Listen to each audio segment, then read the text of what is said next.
It's time for The Verdict. The Verdict is a lively discussion of current events and legal issues pertinent to Oklahomans. The Verdict is hosted by Kent Myers and Mick Cornett.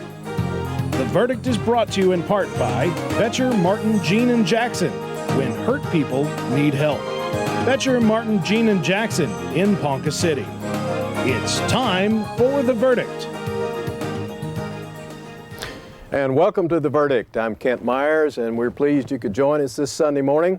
My co-host, Mick Cornett, is not available today. He's out taking care of Oklahoma City business, and you'd be proud of how he's doing that, I'm sure.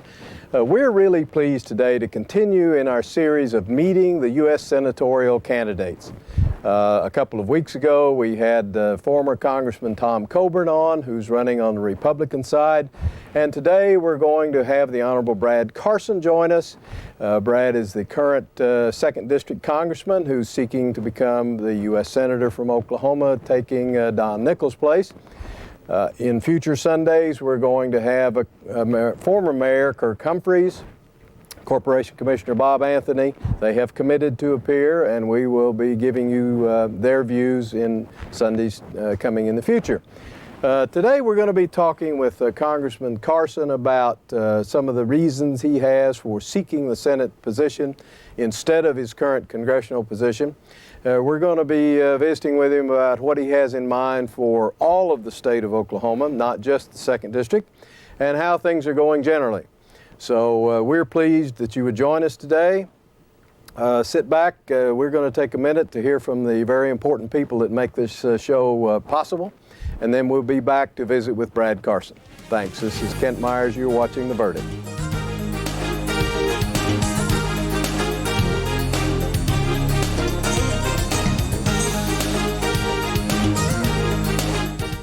All children deserve a life with hope and love. But sometimes they experience a life of pain, neglect, and abuse. When that happens, each child deserves all the quality assistance and representation that can be offered in our legal system. For more information, call 23-CHILD. Oklahoma Lawyers for Children, helping to bring hope and love back to the lives of abused children.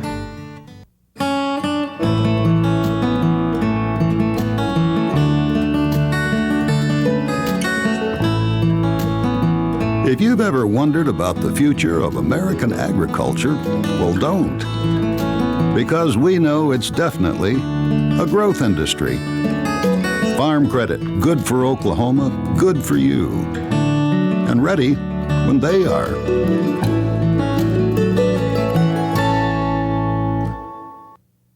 Bringing out the best in each student. That is the simple goal and tradition of Heritage Hall. The focus on the individual shapes the educational experience at Heritage Hall. Each student benefits from small classes, able, dedicated teachers, a solid academic curriculum, and exceptional co-curricular programs of athletics, arts, community service, and other activities, parental involvement, personalized counseling, and the development of responsibility, integrity, and love of learning. If you want education taught with pride, then you want Heritage Hall. Hello, Oklahoma. Have a wonderful Memorial Day weekend, and then join us Tuesday on the show, and we'll tell you the best way to visit the Oklahoma City Adventure District with your family. And the summer heat can cause serious fires. We have some helpful fire prevention tips to keep you safe. Plus, it's National Fishing Week. We'll take you inside the city's largest supplier for the true fishermen, the Bass Pro Shops Outdoor World. Watch Hello, Oklahoma every weekday morning from 6:30 to 8 here on KSBI.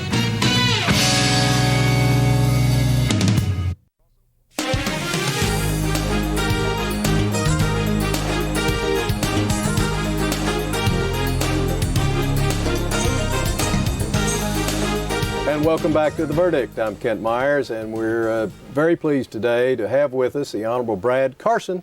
Brad is making his second appearance on The Verdict. Brad is the sitting congressman from the 2nd District of Oklahoma. He's a graduate of Jenks High School, Baylor University, where he attained the distinction of being named a Phi Beta Kappa.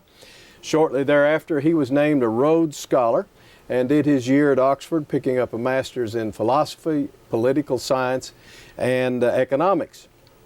Brad returned to Oklahoma and practiced law privately for several years before deciding to run for the 2nd District seat in Congress, and he did so in the year 2000 and was elected.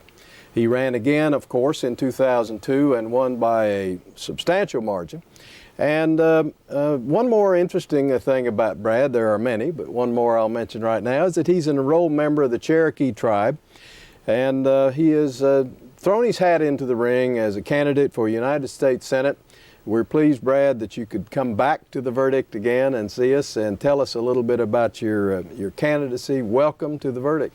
Thanks, Kent. Nice to be here today. Nice to be back again. Well, you're always welcome, by the way. Why, Brad, did you leave what most people who are politically savvy, and that's certainly not me, but most people who are would say a very secure seat for you in the 2nd District, and decide to run for the United States Senate? Well, I got into politics in the first place in 2000, not simply to be something, but rather to do something. And everywhere I go and everywhere I travel and everyone I talk to just looks and says, we have to be doing more. There's a big gap between where we are as a state and where we ought to be. And I really believe that the next United States Senator, if he has a positive, constructive vision for this state, can make a big difference in bridging that gap. Talking about a positive vision, just kind of hearkening back a little bit to the race for the presidential Democratic nomination. One of the candidates seemed to have, John Edwards seemed to have quite a positive outlook, and that carried him a long way from almost a no-name person. He was a U.S. Senator, but a relatively new one. Do you see the American people and more importantly the Oklahoma population tuning in to the positive aspects of your campaign? They really have responded well to that. You know, I'm not here to pick fights with the other candidates. I'm really running for the office rather than against them. I think most Americans, certainly nearly every Oklahoman I talk to, they're tired of that kind of divisive, negative campaign that appeals to the lowest common denominator. They want someone who runs for office, especially as important office as the United States Senate is, who appeals to their noblest ideals, their highest aspirations, and who offers them a vision for a better country, a better state. And that's what I've tried to do, and that's why I think people have really responded well to our campaign so far. Well, let me ask you about how you found your service in the 2nd District up to now. Have you found that rewarding? Have you found that discouraging, or some mixture thereof? I found it immensely rewarding. You know, eastern Oklahoma, the rural areas of our state there, have some really tremendous challenges. But I'm always heartened by the great people I meet, people who still believe in the future of this state and who are working hard day by day, and who really believe, too, that politics can make a difference in their life. And they invest a lot in their congressmen and their senator and their governors and their state officials because they know how important this process is. So it's been an immensely rewarding career for me, and also said the historic time in our country's history to be serving in Washington, D.C. You, I know, are traveling the state, and your primary name recognition, I would suggest, would probably be in the 2nd District. How have you found your reception outside the 2nd District? I've been really pleased by the reception in Oklahoma City and some of the rural parts of the West, too, because people are hungry, I think, for a new type of leader, one who won't tear the other guys down, but says, you know, I have a hopeful, optimistic vision for a better world out there, and I believe that people are looking for that kind of idealistic talk and idealistic persona in this race. And so we've been very, very pleased with the response we've gotten from Western Oklahoma, places that really don't know me at all, but are looking and are hungry for somebody who will lead them to a better place. Well, now you're talking about doing things, and I know that you're a co-author of the Defending American Jobs Act. From what little I know about it, that sounds like something that is doing something. Can you tell us what that is? Very much so. You know, the major problem we have in the country today is jobs, jobs, and jobs. And we have to have more jobs, and we have to protect the ones we have. And the state of Oklahoma has been devastated in just the last few years. We've lost about 60,000 jobs. 20,000 of those have been in high-paying manufacturing areas. We've had, in the last year alone, about 120 mass layoffs or plant closures. So there are some great challenges for us when it comes to providing good jobs for our state. What the Defending America's Jobs Act does is say, if you want to outsource your work, if you want to take these plans to Mexico or China or that call center to the Philippines or to South India, then we're not going to be giving you government incentives, subsidies. We're not going to be giving you loan guarantees with federal dollars, with the taxpayer dollars. I think it's really important that we say we're not going to encourage people to take good jobs to other countries.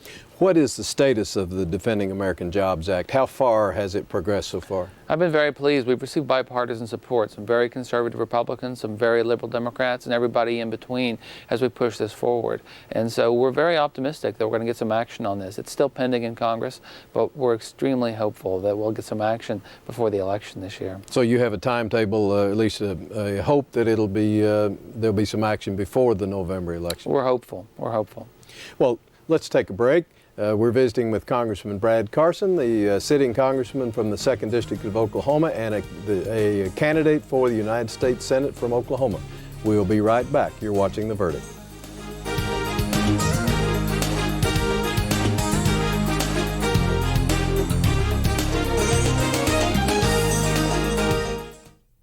Attention used car buyers, we call this group pricing at the new Super Center at Northwest Highway and 63rd. Hello, I'm John Holt.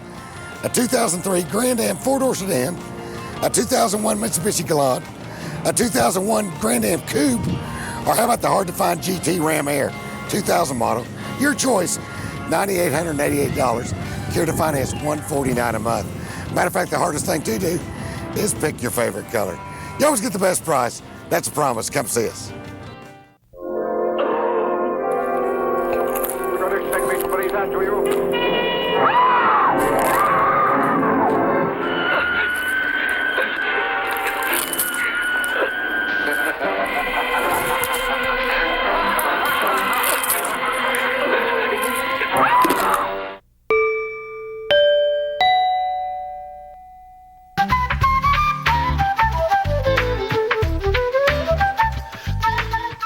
Congratulations to Gail Bishop of Oklahoma City, who recently won our High Def Family Theater giveaway. Gail Bishop won $6,000 worth of prizes, including a 57-inch high-definition TV from Anthony's TV and Appliance, surround sound and satellite radio with home converter from Audio Midwest, and $2,000 of furniture of her choice from East West Furniture. Listen to Brady Bruce's weather forecast on 93.3 KKNG and 106.7 La Seta.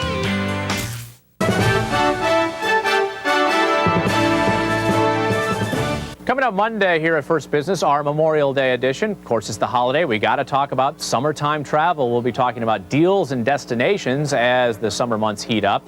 Plus, the health of the CEO, while the fitness level in the corner office may impact company performance. It all happens on the Memorial Day edition right here on First Business.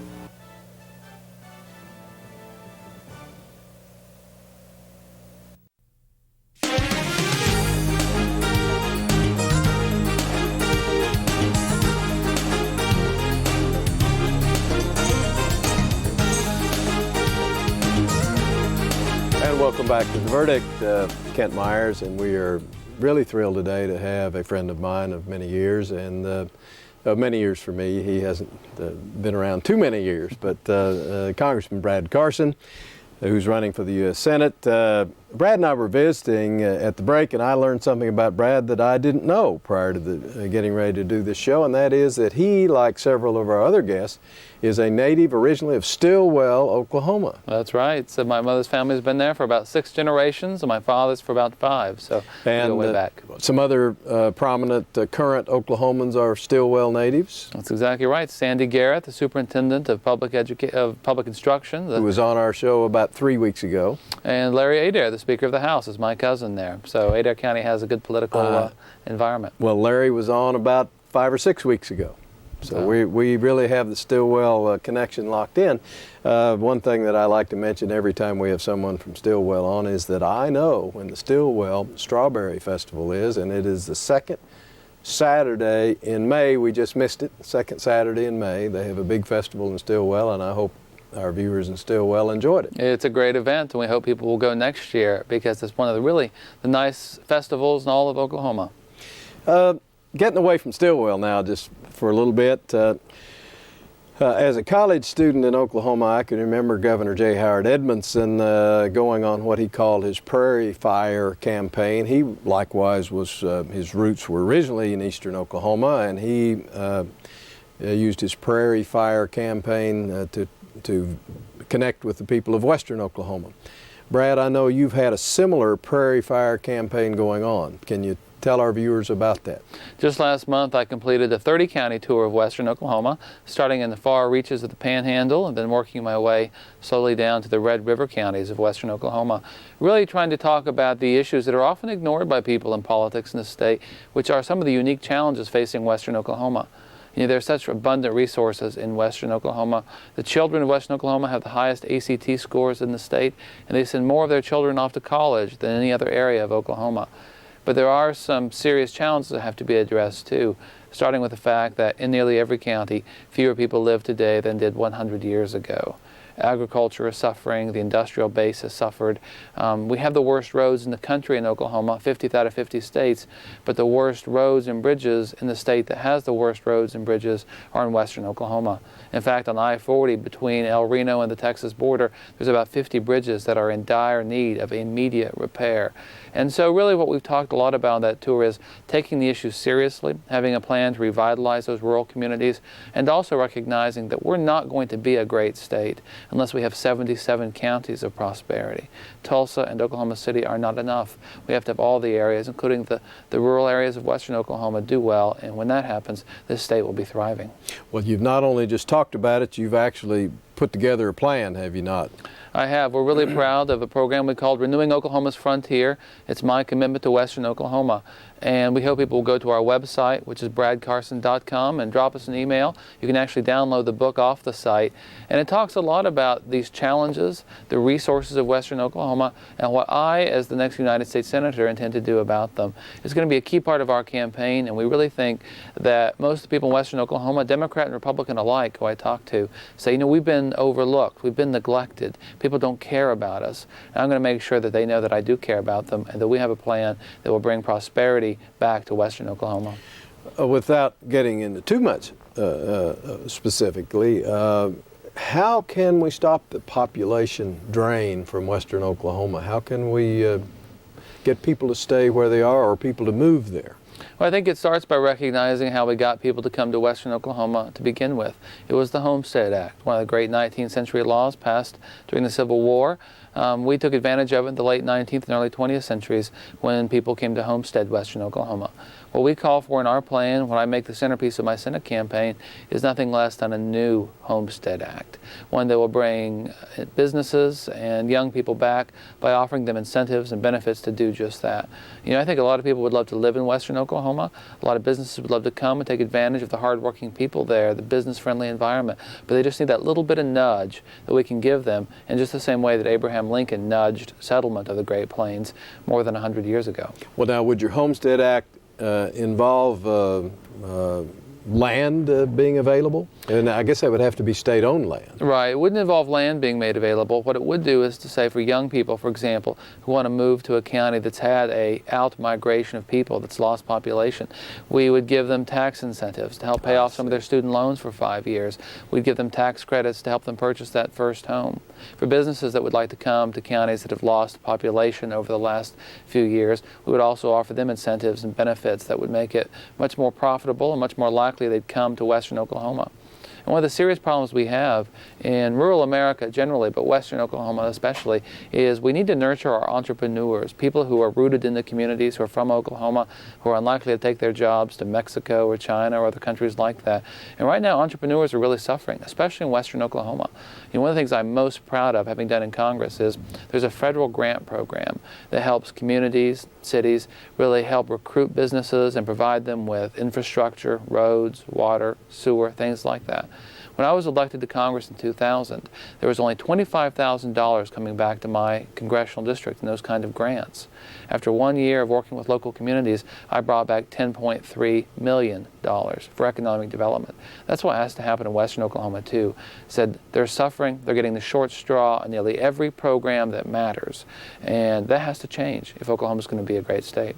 Well, What, aside from the challenges of Western Oklahoma, what challenges do you see facing the state in general? And what do you think you can do about them? Well, I think U.S. Senator can play a critical role in improving the state, because the things that are really holding Oklahoma back are oftentimes the public investments that other states, other communities are doing, but we in Oklahoma aren't.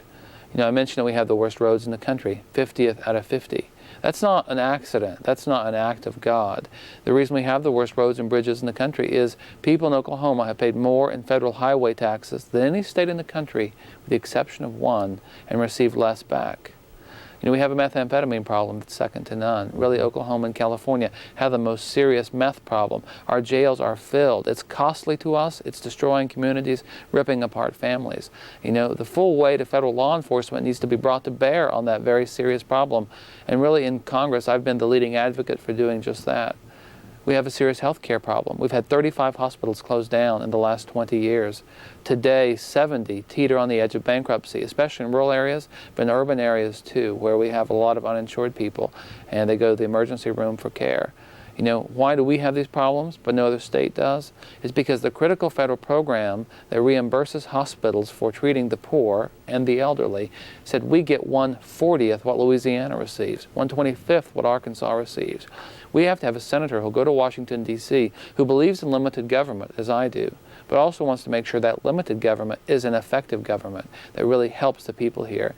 And, you know, as I told people all across the state, the good news is your tax dollars are being put to work in critical needs for health care, for roads, for law enforcement.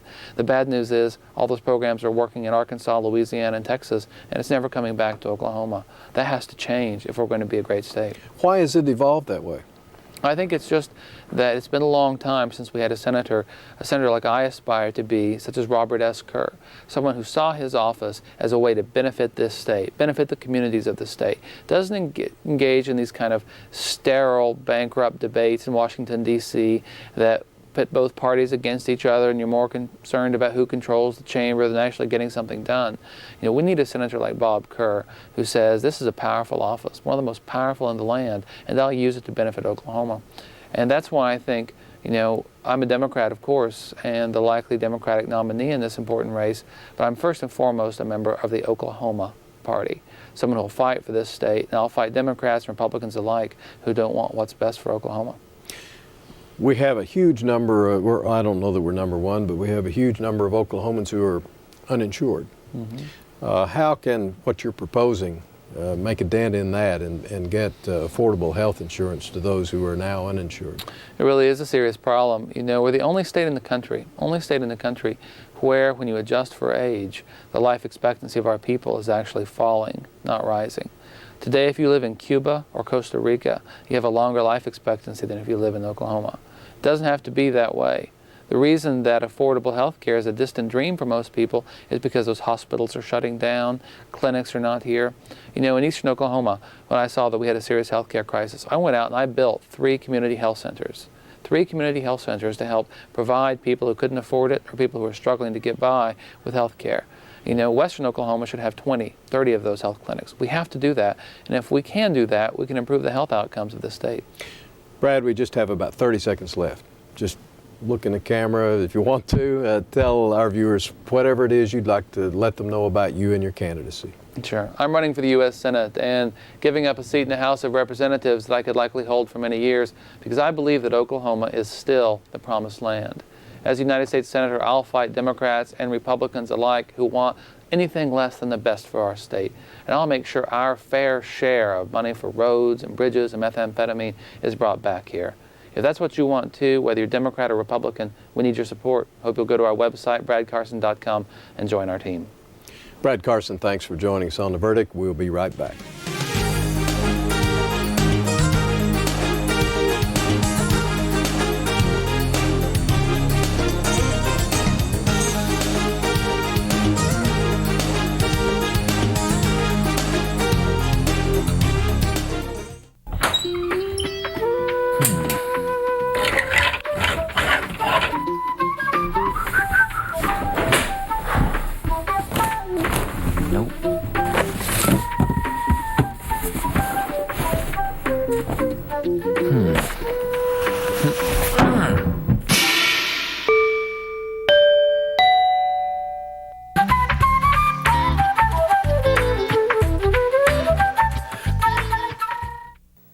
If you're in the market to buy a tractor, take a look at these Cub Cadets from MetroTurf.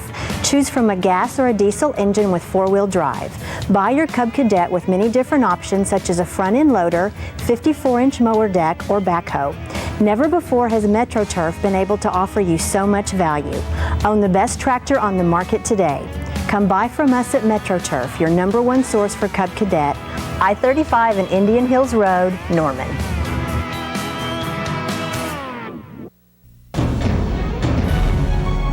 American Express Tax and Business Services. We're accountants. We do taxes, business valuations, estate planning, and consulting. And we're right here in Oklahoma, working with the owners of small and medium-sized businesses. Steve Wilsey and Stuart Meyer have the resources and the experience. American Express Tax and Business Services. In Oklahoma City, the phone number is 405-843-5311. 98 new Image homes located in the Deer Run Addition just off the Kilpatrick Turnpike at Highway 66 and Sarah Road. Oklahoma city limits and Yukon school system, Image Homes has the right home at the right price in the right location. Why buy a home anywhere else? Your home is your image. Make it an Image home. The Journal-Record is pleased to be a sponsor of The Verdict. The Journal-Record, since 1903, the best source of Oklahoma business news and legal information.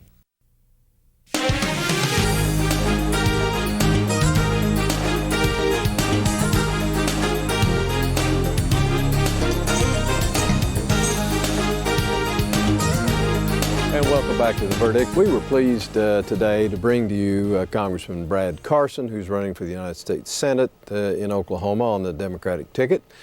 Brad is obviously a very bright, thoughtful, innovative young man who's done quite a bit in very few years. He's giving up a Congress seat to try to get a Senate seat.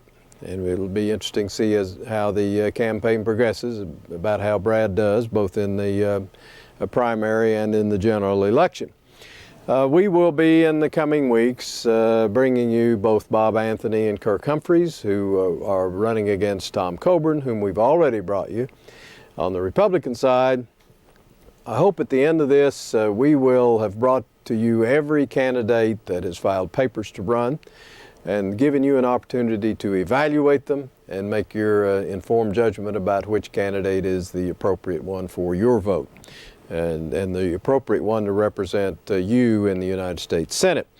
I'm pleased to tell you that next Sunday we're going to change our pace a little bit. It will not be a politically oriented show. We're going to bring back Joe Castiglione, the athletic director at the University of Oklahoma, for what is now going to be a quarterly appearance on The Verdict to discuss what's going on in collegiate athletics. And next Sunday, we're going to be talking about some of the recent changes in the BCS formula. I want to bring you to Brad Carson's website, which is bradcarson.com. Dial up that website and find out what's going on in Brad Carson's campaign. And of course, check us out on theverdict.tv. Next week, Mick Cornett will be back with us, and we hope you will be too. Kent Myers, thanks for joining us on The Verdict.